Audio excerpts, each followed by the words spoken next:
You're watching The Citizen Report, real, in-depth American.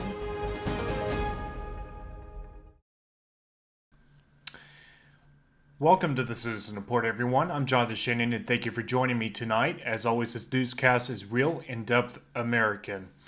If you were just watching me live on YouTube, you will know that there was a major earthquake tonight in the Caribbean Sea. That situation is, as of now, ongoing, but as I mentioned there, as I was getting ready to wrap up my live show on YouTube, I made it clear that I was in the process. I was about to tape an episode for Rumble, a recorded episode to go up on Rumble, and that's what this is. And the subject tonight has to do with a House bill in the state of Oklahoma that is getting some local attention in some sections, among some people around the country. It's getting some attention, but I don't think it's getting the national news media attention that I feel that it deserves to get, at least from what I've seen. And I think it's a big deal. I think it's a big deal because we focus so much on the Trump, the new administration, everything that's going on, with Doge, with USAID, all the scandalous things that's emerging about USAID, and there's been other things. Obviously there's been plane crashes that I've personally covered here by means of live shows, but there is something in Oklahoma, of all places, that I think that people need to be cognizant of. And I would say, and I'll just say this up front, if you are in Oklahoma, especially if you are in Oklahoma, you should take note of this and consider, as a constituent, reaching out to your member of state legislature, whether in the state house or senate, and let them know what you think about this, because I don't think it's getting enough attention on this. And that's what I aim to do tonight, is to shine a light on this that would, it's not getting, like I said, national attention. And I am not in Oklahoma. I am in Tennessee. But this deserves more coverage than what it's getting. So a new House bill has been introduced, House Bill 2426. And it essentially would, if passed, give certain members of the media basically, it gives them basically a license to operate with respect to storm chasing activities. Basically, to summarize, it has to do, as I understand, with basically if you're in a situation where if you are covering a storm chasing, if you're storm chasing and you're covering a severe weather event, and it defines what those events are and the parameters of those events, more or less. Basically, you are, with this license and only with this license, allowed to disregard certain traffic laws, the way I'm understanding it. So I want to go through this in two parts. I want to first go through the House bill itself, which is the actual meat of the matter. I have it printed out, but I'm going to put it up on screen as well. And then the second part is actually an email I sent to, as I understand, the member of the Oklahoma State House that introduced, as I understand, either introduced or authored this bill. I believe introduced. And I had some questions. I have not heard back. I'll say that up front. As of taping this episode at 9:39 p.m. Eastern on February 8th, 2025. But I'm going to first bring up this bill because I think it's important for you to be aware of what this is, because the way this reads to me is it almost seems to give, dare I say, basically to the exclusion of others, certain rights that other people are not going to get. And I think it'll become more obvious as I go forth with reading this. So let me go to the actual text of House Bill 2426. And I'm going to kind of read, I'm obviously not going to read the whole thing, but I want to just kind of sort of pick out sections that I think are the most pertinent that you should be aware of as well. Now, let me start with page 2. The way it's going to be is page 2, the way it's kind of cut up in PDF.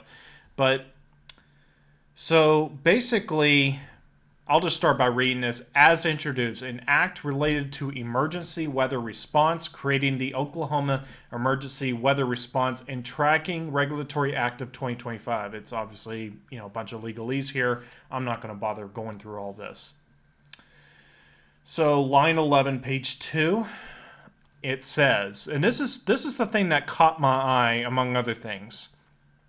Professional severe weather tracker shall mean a licensed individual or company hired or contracted via a qualified media outlet or affiliated with a research program at a qualified institution for higher education. Now, I'm going to kind of just plow through this, and I'll come back to my issues with it in a moment. But first, let me keep reading. So further down, line 18. Line 18 reads, and at this point, folks, again, this is just defining the actual legal terms. That's very common in an act, also common in legal documents for a term to be defined so that when that term is used, it's spelled out ahead of time what the context is, what the intent behind the use of a word or a phrase. So just so we're clear about that. So it says here, qualified media outlet shall mean a television station licensed by the Federal Communication Commission for the broadcast or transmission of television programming via broadcast, cable, streaming, or other platforms as recognized by the Federal Communications Commission. Provided such designation shall not include licenses by the FCC for radio or audio broadcasts or transmissions only. And then it kind of goes on to this. It says significant weather events shall mean. It basically is saying if NOAA, the National Weather Service Storm Prediction Center, is forecasting a slight, enhanced, moderate, or high risk in one or more counties inside Oklahoma, it looks like if it's supposed to be anticipated as a tornado or severe thunderstorm watch, further down, tornado or thunderstorm warned storms that are anticipated to enter Oklahoma, a blizzard warning, ice storm warning, winter weather advisory, winter storm warning, or winter storm watch as declared by the NWS. I'm obviously paraphrasing some of that, but basically winter weather events as well. Red flag fire warning, and that can come from the NWS or I guess state officials as well as flash flood warning or flood warning issued by NWS or the chief meteorologist employed by a qualified media outlet. So basically it then kind of goes into the qualifications for a storm tracker, in other words, or more commonly known on the street, so to speak, as a storm chaser. So it says, basically, among other things, they shall pass a criminal background check, supply the department with a letter from the dean, and in this case, it would be, I guess, from an academic standpoint. Yeah, and from the academic side of things, because you got to remember, in this law, it pertains to storm chasers coming from either an academic point of view, like a college or university, or from a television station.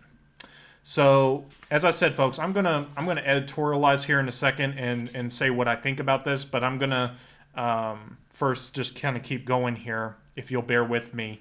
So basically,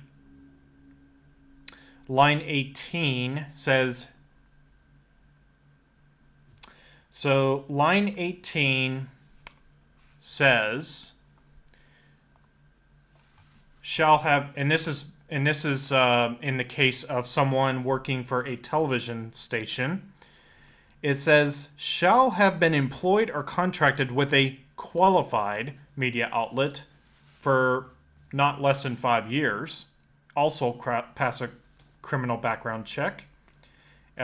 Same thing as in the case of an academic standpoint. You're supposed to, and I'm just going to paraphrase, produce a letter from, basically someone, from that entity, more or less, if you can understand that. But I'm just going to kind of go down further here, and then on page 6, I'm skipping over a little bit and skipping around just slightly, but on line 5 it says the fees for such licenses shall not exceed $500 per year for the initial application and shall expire at the end of the calendar year and may be renewed for $250, the proceed of which shall be deposited into the Severe Weather Tracker Licensure Fund and shall be utilized by the department for the administration of the provisions of this act. Now, this act this bill does explain a little bit, I think, about the actual fund. I'm not going to really go into that. That kind of, in my view, falls outside the scope of what I want to get at with this particular episode of the Citizen Report. Then on page 7, let me scroll down here, and thanks for bearing with me. On line 20, it says, A. Primary vehicles utilized by professional severe weather trackers shall display markings clearly identifying such vehicle as being utilized for severe weather tracking and identify the qualified media outlet or institution of higher education with which the tracker is affiliated with or is affiliated, and be authorized to be equipped and use the audible and visual signals provided for in subsection A, so on, so on. Line 13, travel upon roads, highways, and country roads closed by the Department of Transportation, Oklahoma Turnpike Authority, any city or county, or any law enforcement agency by reason of conditions triggered by the significant weather event. Upon instruction by any law enforcement officer, a professional severe weather tracker shall provide a copy of their license issued by the Oklahoma Insurance Department. Failure to comply shall be enforced in accordance with the provisions of so on, so on. The provisions of this section shall not relieve the professional severe weather tracker from the duty to drive with due regard for the safety of all persons, nor shall such provisions protect the driver from the consequences of reckless disregard for the safety of others. Any professional severe weather tracker found to be in violation of the provisions of this act shall be subject to a fine not to exceed $500 and revocation of their license by the Oklahoma Insurance Department. And then I just love this. Section 7, it being immediately necessary for the preservation of the public peace, health, or safety, an emergency is hereby declared to exist, by reason whereof this act shall take effect and be in full force from and after its passage and approval. Now, that last section, I know from my understanding of laws passing or bills passed in other states as law, that last thing is where they decide to. They want to enact the law more immediately. They include a provision like that. And of course, that may or may not vary from state to state on that kind of implementation. But the thing that bothers me about this law more than anything is the notion of creating a definition from the standpoint of the government of who is and who isn't qualified members of the media. Particularly in my case, I produce news content under the banner of the Citizen Report. From a constitutional standpoint, it makes no distinction of the freedom of the press. In fact, let me go to something that, as an American, you should be well aware of. This is the First Amendment, and I'll just read it for you. It says, Congress shall make no law respecting an establishment of religion or prohibiting the free exercise thereof or abridging the freedom of speech or of the press or the right of the people peaceably to assemble and to petition the government for a redress of grievances. Now, I know that that has to do directly with what Congress can or can't do, but I think it goes without saying that the principle still exists that, you're not allowed to make a law restricting, for example, the exercise, of a religion, or exercise of press. So basically what I'm getting at here is if you are a member of the press, then Constitution makes no distinction of that. If you are a member of the press, if you are a member of news gathering operation, the Constitution doesn't say if you're a member of ABC, CBS, NBC, the network proper, or its affiliates or stations, then and only then you're legitimately the press. No, the Constitution doesn't say anything like that. And in fact, in my view, really, truly, the true meaning of the press is people actually news gathering, not, propaganda machines. And we've gone into that in broadcasts before, about how propaganda and all this propaganda from the mainstream Mockingbird media. But what I want to get at with this is my concern is while I do understand the maybe the need to create a provision where, for example, if someone is storm chasing and they're sitting at a red light, right, and the storm is moving further away, that they want to say, okay, we need to permit this person from a legal standpoint to lawfully or legally, basically disregard that from as long as it's done responsibly and safely. I do understand that, but as I read this bill, I can't help but take note of the fact, for instance, that is the way I'm reading this, it will cost the applicant $500, and then renewable for $250. I mean, it's just to me, it's like, why would you need to charge $500? And also, going back to the definition of what this bill would classify as a qualified member of the media, basically, and this was more or less one of my questions in an email that I'll read what I said in a moment.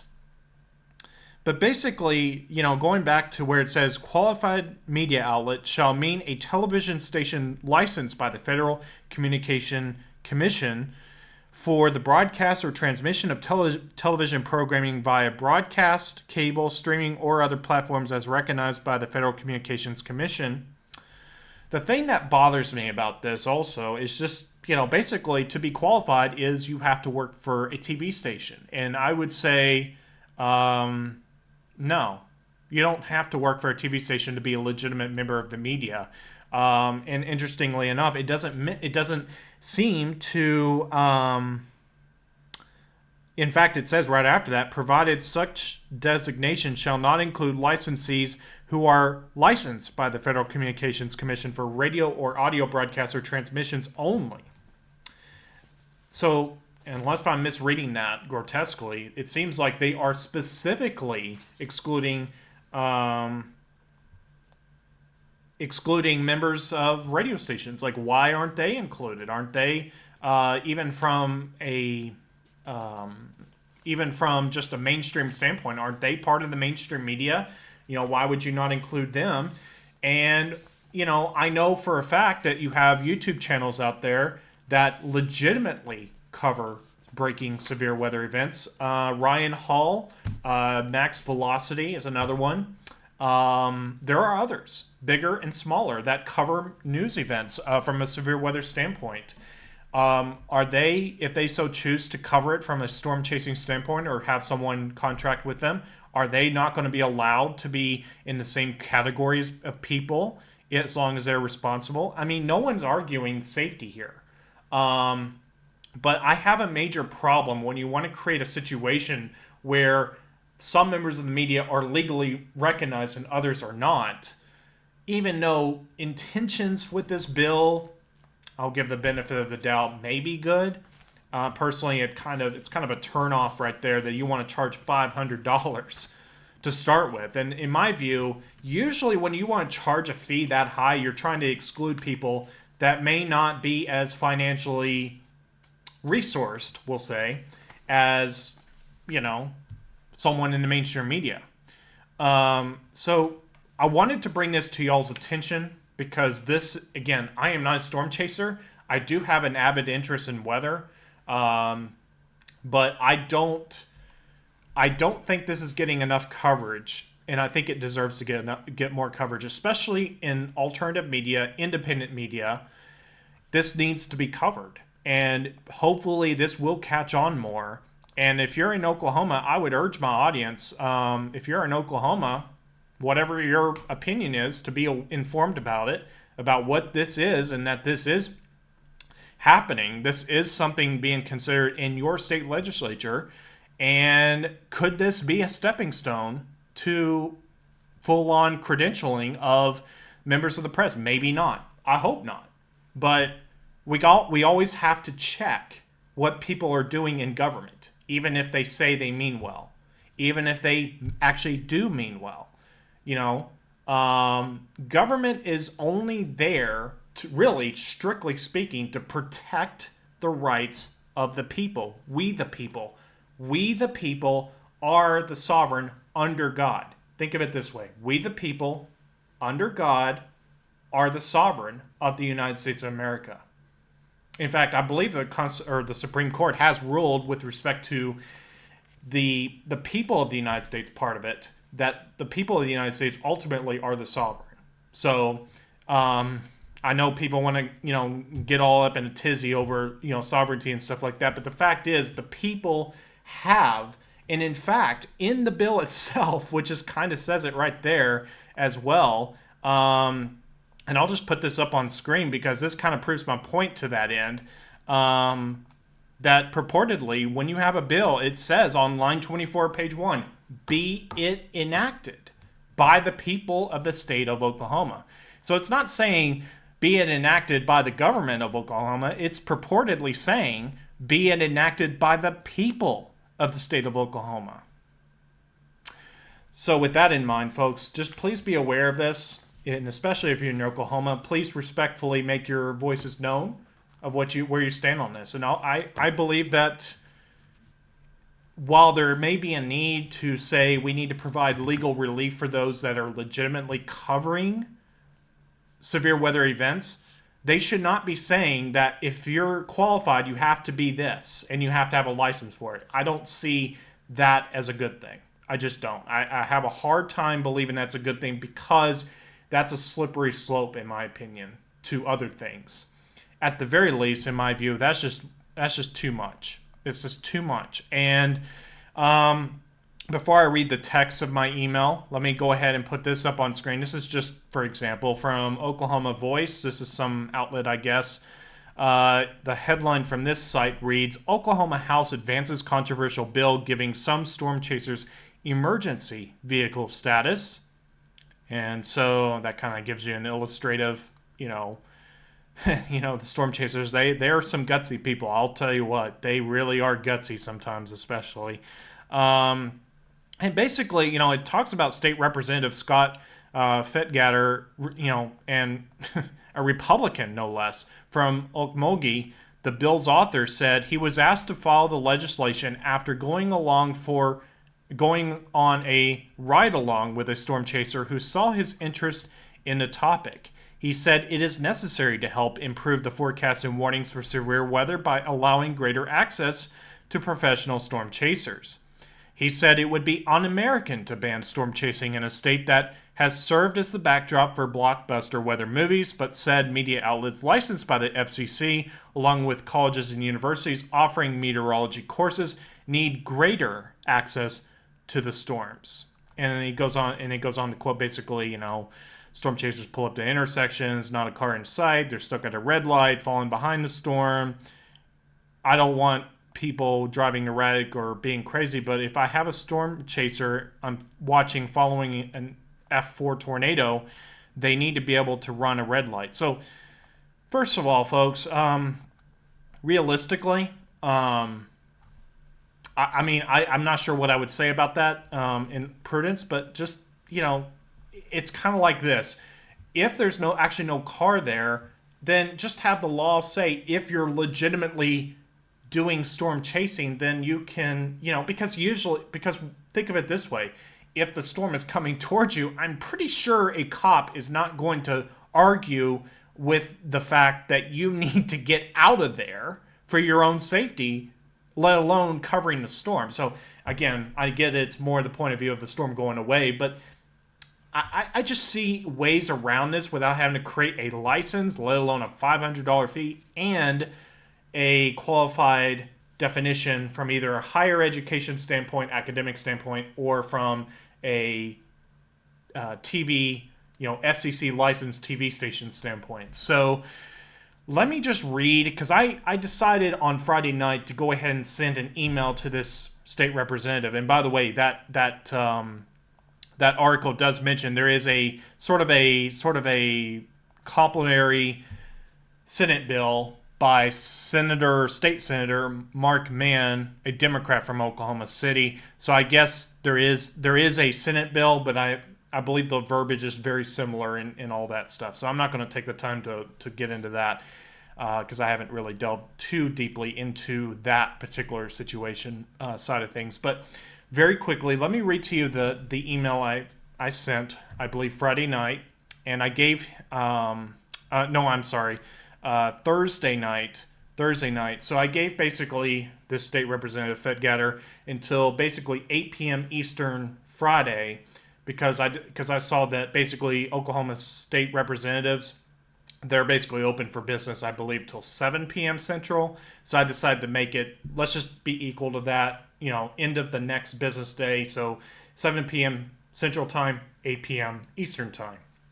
So very quickly, let me read what my email said, and then I'll wrap. So it says, Dear Representative Fetgatter, my name is Jonathan Shannon, and I host a podcast called The Citizen Report. I'm working on a report regarding House Bill 2426 as it relates to storm chasing in the state of Oklahoma. It's my understanding that the bill, if passed, would create a system for the issuance of licenses to those who are storm chasing within the state. Number one, for those affiliated with a qualified institution for higher education, it mentions only colleges, universities regulated by the Oklahoma State Regents for Higher Education.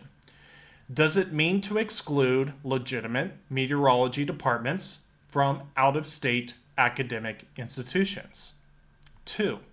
Regarding the definition of a qualified media outlet, to paraphrase, it mentions a TV station licensed by the FCC via broadcast, cable, streaming, or other platforms.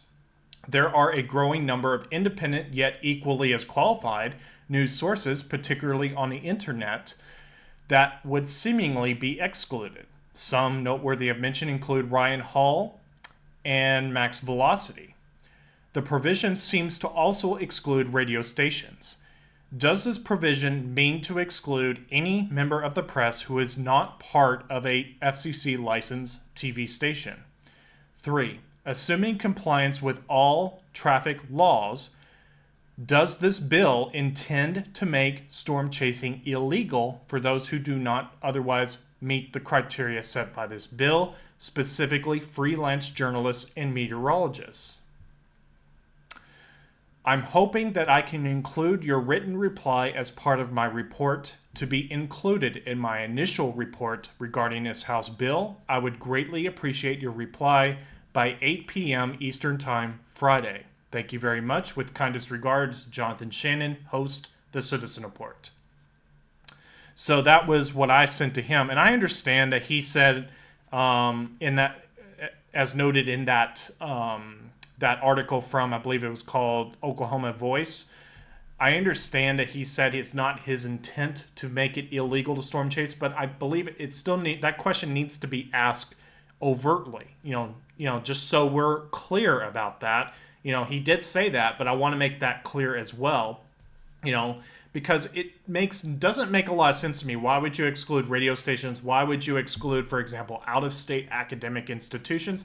I can think of the state of Arkansas, for example. Not far away, you have University of Arkansas in Fayetteville.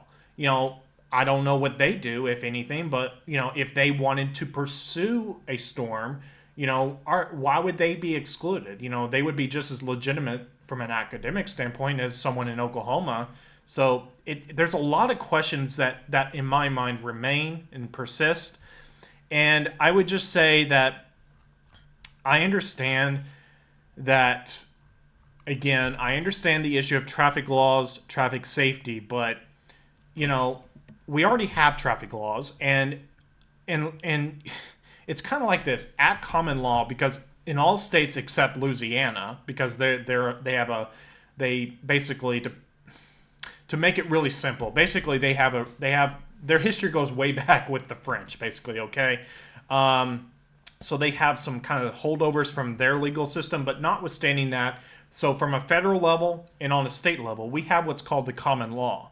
And at common law, I'm oversimplifying this, but you might think of it like this. Common law should equal common sense. So you're not going to, do something stupid in traffic, okay?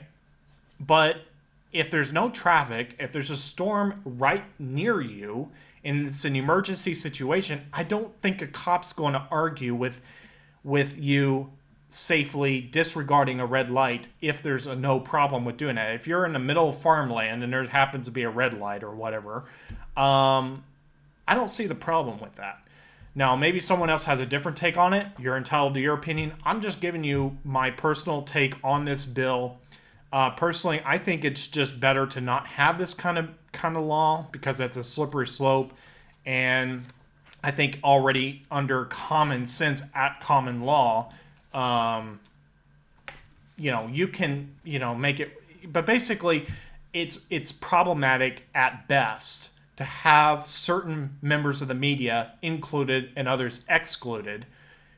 Same thing for education. If you're out of state, academia, or if you're, let's say, a Christian university, for example, in Oklahoma, is that going to be a problem? If they happen to not be, I don't know what the word is, not accredited, but, basically, we'll call it under the jurisdiction of whatever state, academic body that was mentioned there. But basically, I wanted to make you aware of this so that way, you can be aware of it.